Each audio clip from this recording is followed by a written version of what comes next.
दोस्तों ये माही और रणवीर की लव स्टोरी का पार्ट 47 है। अभी तक आपने देखा था माही थोड़ी बहुत रेडी होकर रूम से बाहर आ गई। अभी वो रूम से निकली ही थी कि उसके सामने वेदांत आ जाता है। वेदांत को देखकर उसके अपना चेहरा झुका लिया और चुपचाप वहाँ से जाने लगी। वो इस वक्त सारिका के पास जाना चाहती थी, लेकिन जैसे ही वेदांत की नज़र माही पर पड़ी उसे अपने कदम उसकी तरफ बढ़ाती आप आगे। इससे पहले कि माही वहाँ से जा पाती, वेदांत ने उसे आवाज़ देकर रोक लिया। माही 1 मिनट रुको, वेदांत ने कहा तो माही के आगे बढ़ते कदम खुद ब खुद रुक गई। वेदांत उसके पास आया, उसने देखा माही अभी भी अपने सर झुकाए खड़ी है। वेदांत को माही का बिहेवियर कुछ अजीब लगा। वो उसे कुछ परेशान भी लगी। उसे प्यार से माही से पूछा, क्या हुआ, सब ठीक है? माही ने सिर झुकाए हुए ही कहा, वेदांत गौर से माही को देख रहा था। उसे नॉर्मल तरीके से कहा, पहले मेरी तरफ देखो और फिर जवाब दो।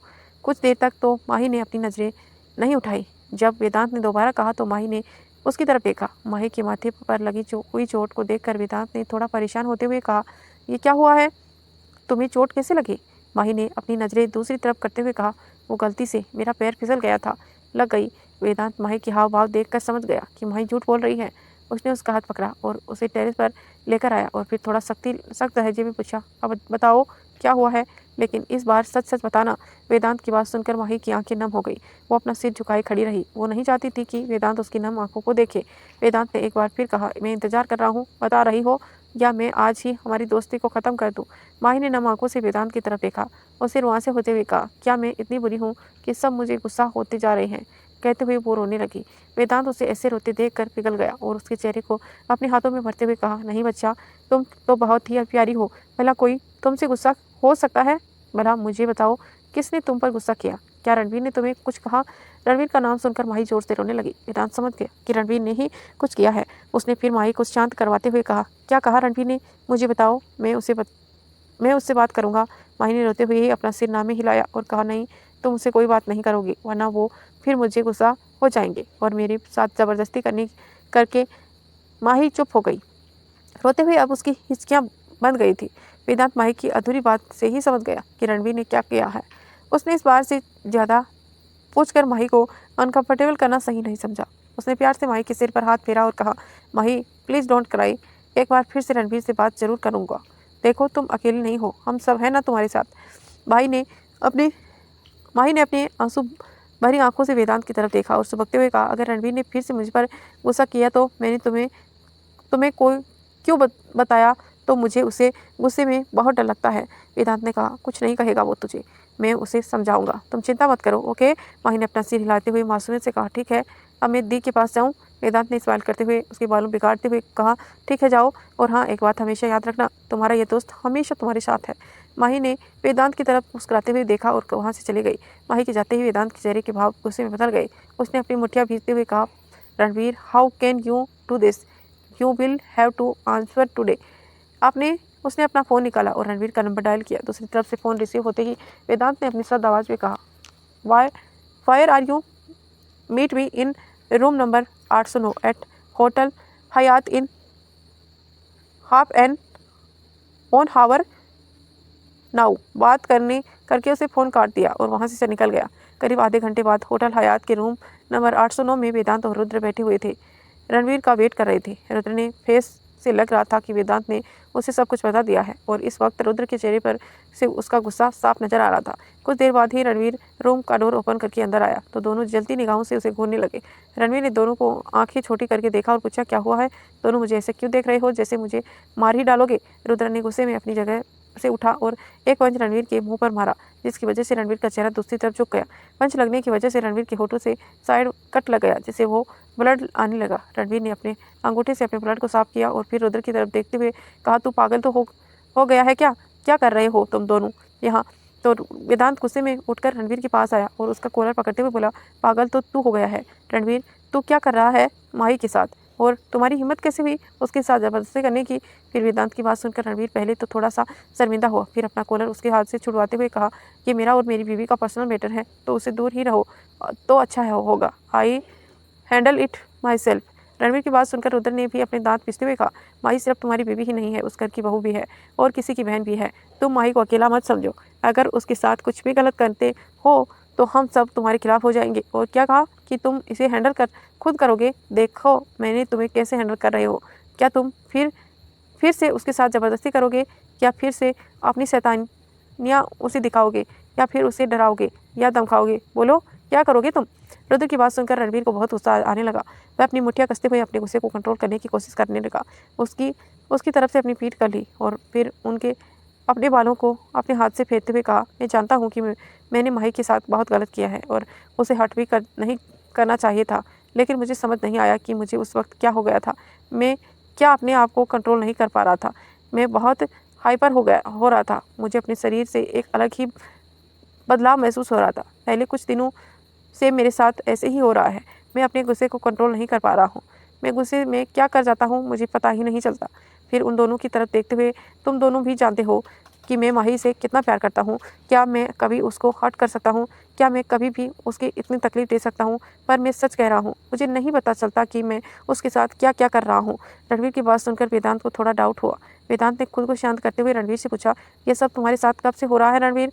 रणवीर ने एक गहरी सांस ली और सोफे पर बैठते हुए कुछ सोचकर कहा, मेरे साथ ये सब पिछले कुछ दिनों से हो रहा है। मुझे अलग ही तरह की बेचैनी महसूस होती है। उसके बाद मैं बहुत हाइपर हो जाता हूँ। ज़रा सी बात पर मुझे मेरा गुस्सा भड़क जाता है। मैं खुद को गुस्से को कंट्रोल नहीं कर पाता हूँ। मुझे कुछ पता भी नहीं चलता कि मैं क्या कर रहा हूँ। वेदांत ने एक नज़र रुद्र की तरफ देखा और अब रुद्र को भी कुछ डाउट होने लगा था। रुद्र ने कहा, रणवीर, मुझे लगता है कि तुम्हें अपना ब्लड टेस्ट करवा लेना चाहिए। कहीं ये तुम्हारे खिलाफ कोई बड़ी साजिश तो नहीं है? रुद्र और वेदांत की बात सुनकर रणवीर एक गहरी सोच में चला गया और फिर कहा, हाँ, ये हो सकता है, क्योंकि यह बदलाव मुझे भी नॉर्मल नहीं लगता। वेदांत ने कहा, ठीक है, तो मैं कल ही तुम्हारा ब्लड टेस्ट के लिए एक डॉक्टर से बात करता हूँ, लेकिन बेहतर होगा कि तुम कुछ दिन माही से दूर ही रहो। लेकिन जब तक हमें इसका सही रीज़न पता नहीं चलता है, तब तक तुम्हें माही से एक दूरी बनाकर रखनी होगी, वरना तुम फिर से माही को हर्ट करोगे। वेदांत की बात सुनकर बात रणवीर को ठीक लगी। वह खुद ही नहीं चाहता था कि वह माही को हर्ट करे। वह चाहता था कि पहले उसकी बिहेवियर का सही रीज़न उसे पता चले। पहले ही वह माही को बहुत तकलीफ दे चुका था, अब वह उसको और तकलीफ नहीं देना चाहता था। इसीलिए उसने हाँ में सिर हिलाते हुए कहा, ठीक है, मैं आज रात इसी होटल में रुकूंगा और कल ही मैं ब्लड टेस्ट करवा कर इस सब का रीज़न पता करूंगा। तब तक के लिए मैं माही से दूरी बनाकर रखूंगा, उसे उसकी सेफ्टी के लिए। कुछ और बातें डिस्कस करने के बाद रुद्र और वेदांत दोनों ही रूम से बाहर चले गए। रणवीर ने डोर लॉक किया और आकर रूम की बड़ी सी ग्लास विंडो के सामने खड़ा हो गया। इस वक्त रणवीर गहरी सोच में था। उसके जहन में सिर्फ माही का ख्याल चल रहा था। उसका मन कर रहा था कि वह अभी जाकर माही को अपनी बाहों में भर ले, क्योंकि उसे बहुत तकलीफ पहुंचाई थी। लेकिन वेदांत ने भी सही कहा था कि वह फिर से गुस्से में आकर कोई गलत कदम ना उठा ले, और इसीलिए उसे कुछ वक्त के लिए माही से दूर ही रहना था। रणवीर ने अपनी फ़ोन में माही की फ़ोटो देखते हुए कहा, आई एम सॉरी बेबी, मैं बहुत जल्द सब कुछ ठीक कर दूंगा। रात का वक्त कपूर मेंशन सारिका अपनी बेड पर पेट के बल लेटी हुई थी और उसके हाथ में अपने टैबलेट थी। वह उस टैबलेट को बड़े ही गौर से देख रही थी और उसके होठों पर एक एवल स्माइल थी। उसे अपने आप से ही कहा, बस कल का दिन और सब कुछ खत्म। यहाँ तक तो मैं पहुँच गई। अब इस कहानी को अंजाम भी दे दूँगी। अब वही होगा जो मैं चाहूँगी। अब मुझे ऐसे करने से कोई नहीं रोक पाएगा। कल माही का इस घर में आखिरी दिन होगा। उसके बाद फिर से मैं बनूंगी मिसेस रणवीर राय कपूर। अब रणवीर सिर्फ मेरा होगा, सिर्फ समीरा का। कहने के साथ ही वो बेड पर पीठ के बल लेट गई और जोर जोर से पागलों की तरह हंसने लगी। क्या समीरा सफल हो पाएगी अपने इरादों में? क्या वाकई में माही हमेशा के लिए दूर हो जाएगी रणवीर से, या फिर रणवीर पहचान जाएगा इस साजिश को और बचा लेगा अपने और माही के रिश्ते को? क्या फिर वक्त और किस्मत के आगे इन दोनों के बीच में एक लंबी दूरी जाने के लिए बना रहे हैं हमारे साथ और वीडियो को लाइक करें और चैनल को सब्सक्राइब करें ताकि मुझे मोटिवेशन मिले। और कमेंट करके ज़रूर बताना कि आपको ये स्टोरी कैसी लगती है। और मेंशन रात हो चुकी थी। माही अपने रूम में अकेली अपने बेड पर लेटी हुई थी। भले ही कल रणवीर ने उसके साथ कुछ बहुत गलत किया था, लेकिन फिर भी रणवीर की याद आ रही थी। रणवीर के साथ बिना बिताए हुए अच्छे पलों को याद करके माही की आंखें नम हो गई थी। उसने एक पिलो को हक किया हुआ था और अपने आंसू उसी पिलो को भिगा रहे थे। आज उसे एक अलग ही तरह की घबराहट ही भी महसूस हो रही थी, जैसे कुछ बहुत बुरा होने वाला है। उसका मन रणवीर से बात करने का हो रहा था, पर इसीलिए वो लेटे अपने फ़ोन को देख रही थी, पर उसकी हिम्मत नहीं हो रही थी कि वो रणवीर से बात कर सके। ऐसे ही रात रोते रोते माही की आंखें लग गई। वहीं होटल रूम में रणवीर भी बेचैन था, क्योंकि उसका सुकून माही के उसके पास नहीं था। वो अपनी बेचैनी दूर करने के लिए ड्रिंक किया जा रहा था। उसे भी आज एक अलग ही तरह की घबराहट महसूस हो रही थी, जैसे कुछ बुरा होने वाला हो, उसकी कोई कीमती चीज़ उसे दूर जाने वाली हो। अब उसे काफ़ी ड्रिंक कर ली थी। वो सोफे पर उठा और बेड के पर पेट के बल लुढ़क गया। उसके होठ धीरे धीरे बुदबुदा रहे थे। माही, तुम मुझसे कभी दूर मत जाना, मैं तुम्हारे बिना नहीं जी पाऊंगा। जान ऐसे ही बड़बड़ाते हुए उसकी आंखें भी लग गई। सुबह रणवीर की आंखें देर से खुली तो वो भी तब तक उसके फ़ोन पर वेदांत की कॉल आई थी। वेदांत ने उसे कॉल करके इन्फॉर्म कर दिया था कि डॉक्टर उसका चेकअप करने कुछ ही देर में ही वहाँ पहुँच जाएंगे, वो रेडी रहे। रणवीर जाकर वॉश शावर लिया और रेडी हो गया। रुदन ने रणवीर के कपड़े उसके असिस्टेंट के हाथों भिजवा दिए थे। कुछ देर में डॉक्टर रणवीर का चेकअप करने रूम में आ गए। उससे अपने साथ आई हुई नर्स को रणवीर का ब्लड सैंपल लेने के लिए कहा। डॉक्टर ने रणवीर के कुछ टेस्ट किए और खड़े होते हुए कहा, मिस्टर कपूर, मैंने आपका चेकअप कर लिया है और आपका ब्लड सैंपल भी ले लिया है। आपका रिपोर्ट आज शाम तक आपको मिल जाएगा। उसके बाद ही हमें पता चले जाएगा कि आपको ये सब परेशानियाँ क्यों हो रही हैं।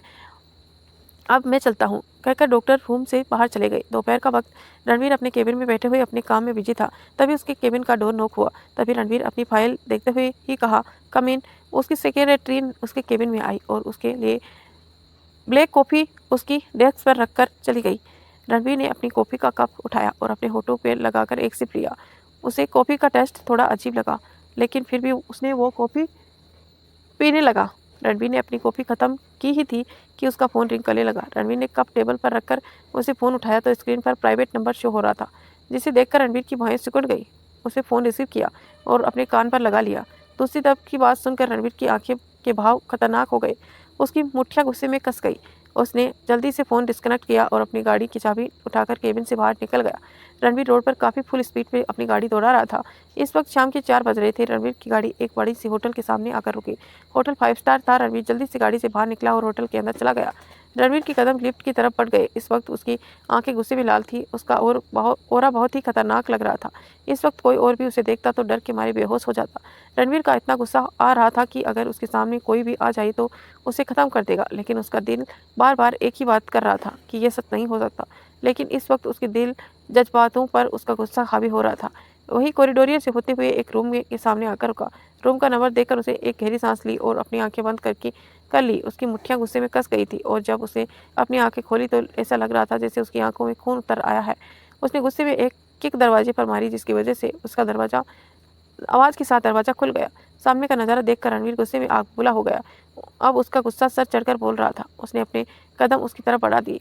सामने माही किसी और के गले लगी हुई थी। पूरे रूम ऐसे डेकोरेट था जैसे किसी ने रोमांटिक डेट अरेंज की हो। माही के साथ में अंकित था, जिसने माही को अपनी बाहों में भर रखा था। एक नज़र देखने से लग रहा था जैसे माही खुद भी अंकित के गले से लग खड़ी थी, लेकिन माही अंकित को खुद से दूर करने की कोशिश कर रही थी। जैसे ही माही ने की नज़रें रणवीर के गुस्से की से लाल आंखों से मिली, उसकी आंखें हैरानी से और डर से फैल गई। वो जल्दी से अंकित से दूर हो गई और इससे पहले कि माही रणवीर के पास जाती, रणवीर ने अपने कदम अंकित की तरफ बढ़ा दिए। उसने अंकित का गला पकड़कर उसे दीवार से लगा दिया और उसे ज़मीन पर थोड़ा ऊपर की तरफ उठा दिया। रणवीर की पकड़ इतनी मजबूत थी कि अंकित की सांसें उखड़ने लगी। वो रणवीर की पकड़ से छूटने के लिए छटपटाने लगा। उसने झटके से उसे ज़मीन पर फेंक दिया और उसे मुंह पर एक के बाद एक पंच मारने लगा, जिसकी वजह से उसका मुंह लहूलुहान हो गया। लेकिन रणवीर ने अभी भी उसे मारना बंद नहीं किया। सामने का नज़ारा देख माही का पूरा शरीर पसीने में भीग गया। उसने अपना दुपट्टे को कसकर मुट्ठी में पकड़ लिया और वह अपनी कांपती आवाज़ में बोली, रणवीर ऐसा मत करो, वह मर जाएगा, प्लीज़ उसे छोड़ दो। जब माही की आवाज़ रणवीर के कानों पर पड़ी तो उसे गुस्से में जलती हुई नज़र माही पर डाली और वह अंकित को छोड़कर खड़ा हो गया। माही की तरफ बढ़ते हुए कहा, बहुत फिक्र हो रही है अपनी यार की, हाँ? रणवीर जैसे ही अंकित से थोड़ा दूर हुआ, अंकित मौके का फ़ायदा उठाकर जल्दी से रूम से बाहर भाग गया। रणवीर के भागते हुए अंकित को देखा और फिर माही को देखते हुए कहा, ओह, तो इस तरह तुमने बचाया है अपने आशिक को। रणवीर ने माही के गालों को कसकर पकड़ लिया और दांत पीसते हुए कहा, मुझे लग रहा था कि मैंने तुम्हारे साथ बहुत गलत कर दिया, जबकि तुम तो उससे भी कहीं ज़्यादा गलत बिहेव डिजर्व करती हो। आज तुम्हें बताऊंगा कि असल में रणवीर रॉय कपूर क्या है। कहकर उसने माही का हाथ कसकर पकड़ लिया और उसे लगभग खींचते हुए रूम से बाहर लेकर आया। रणवीर की पकड़ माही के हाथों पर बहुत ज़्यादा तेज थी, जिसकी वजह से माही के हाथों में बहुत दर्द हो रहा था। वह बार बार अपनी बात कहने की कोशिश कर रही थी। रणवीर, मेरी पूरी बात तो सुन लो, तुम मुझे गलत समझ रहे हो, ऐसा कुछ नहीं है, प्लीज़ मुझे गलत मत समझो। लेकिन रणवीर जैसे कुछ सुना ही नहीं चाहता था। उसकी आंखों के आगे तो बार बार वही सीन आ रहा था, जिसकी वजह से उसका गुस्सा बढ़ता ही जा रहा था। रणवीर माही को अपनी गाड़ी के पास लेकर आया और गाड़ी का डोर ओपन करके अंदर धकेल दिया और फिर दूसरी तरफ आकर अपनी सीट पर बैठ गया। स्पीड में गाड़ी भगा ली। कुछ दर्द से और कुछ डर की से माही की आंखें से लगातार आंसू बह रहे थे। रणवीर के कानों में जैसे ही माही की आवाज़ पहुंची ही नहीं रही थी, उसकी गाड़ी एक सुनसान जगह पर जाकर रुकी। उसने अपनी तरफ का डोर ओपन किया और गाड़ी से बाहर आया और फिर जल्दी से चलकर वो माही की सीट को तरफ आया और वहाँ का डोर ओपन करके माही को लगभग खींचता हुआ बाहर निकाला। माही गिरने ही वाली थी, लेकिन उसने जैसे तैसे खुद को संभाल लिया। रणवीर ने उसे कंधे पकड़कर उसकी गाड़ी से सटा दिया और अपनी लाल आंखों से उसे घूरते हुए कहा था ना, मुझे कभी धोखा मत देना वरना मार दूंगा तुम्हें। और रणवीर रॉय कपूर धोखा कभी बर्दाश्त नहीं करता, तो अब तुम्हें मरना होगा। माही की डर की वजह से आवाज़ नहीं निकली रही थी, वह बहुत ज़्यादा काँप रही थी। वहीं रणवीर से कहना चाहती थी कि रणवीर, मैं गलत नहीं हूँ, मैं तुम्हें धोखा नहीं दे रही हूँ तुम्हें, लेकिन वह कुछ बोल ही नहीं पा रही थी क्योंकि अब उसमें बोलने की हिम्मत ही नहीं थी। डर की वजह से उसकी सांसें फूल रही थी। माही को ऐसा डरते हुए देखकर इस बार रणवीर का दिल नहीं पिघला। उसके होठों पर एक रुथिलिस स्माइल आ गई। वह एक कदम पीछे लेने लगा। कुछ कदम दूर जाने के बाद उसने अपनी पिछली पॉकेट में से एक गन निकाली और माही की तरफ टारगेट करते हुए उसे कहा, तुम्हारे लिए एक में काफ़ी नहीं था, एक काफ़ी नहीं था ना तुम्हें किसी और की भी ज़रूरत पड़ी, लेकिन जो चीज़ मेरी है वह हमेशा मेरी ही रहेगी और अगर वह पूरी तरह से मेरी नहीं हो तो मैं उसे ख़त्म कर दूंगा। माही तो जैसे अपनी जगह फ्रीज हो चुकी थी। जो इंसान हमेशा उसे प्रोटेक्ट करता था आज वही उसे मारना चाहता था। उसे नजरें एकटक रणवीर की आंखों में देख रही थी, जैसे पूछ रही थी, और रणवीर, क्या तुम्हें एक बार भी मुझ पर भरोसा नहीं है? क्या तुम्हें अपने प्यार पर भरोसा नहीं है? इतनी जल्दी तुम्हारा अपनी माही से भरोसा उठ गया? एक बार भी मुझसे सच जानना जानते हैं? एक बार भी तुम मुझसे पूछते, क्या तुम्हारी माही तुम्हारे अलावा किसी और के बारे में सोच सकती है? मेरा दिल जानता है, मेरी आत्मा जानती है कि मैंने सिर्फ तुमसे प्यार किया है। मेरी ज़िंदगी में तुम पहले और आखिरी मर्द हो जिसने मुझे छुआ है, जिसे मैंने अपने सब कुछ सौंपा है। इतना आसानी से तुम्हारा विश्वास मुझ पर से उठ गया? क्यों रणवीर, अपने प्यार पर भरोसा नहीं किया? सोचते हुए माही ने अपनी आंखें कसकर बंद कर ली, जिस वजह से उसकी आंखों से आंसू का एक कतर बह गया, उसके गालों पर आ गया। तभी वहाँ एक गोली चलने की आवाज़ आई। एक साथ 6 गोलियां लगातार चली, जिससे वहाँ का माहौल गोलियों की आवाज़ में गूंज उठा और कुछ ही देर में सब कुछ शांत हो गया। अब वहाँ था तो सिर्फ एक सन्नाटा, सब कुछ खत्म होने का सन्नाटा, जैसे एक तूफान वहाँ से होकर गुजर गया हो। तो दोस्तों, इसी के साथ इस कहानी को यहीं एंड करते हैं। मिलते हैं नेक्स्ट पार्ट में कि माही के साथ क्या होगा, ये सब जानेंगे हम नेक्स्ट पार्ट में। तब तक के लिए हमारे चैनल के साथ बने रहिए। वीडियो को लाइक शेयर सब्सक्राइब जरूर करें ताकि जब भी हम वीडियो डालें तुरंत नोटिफिकेशन मिले।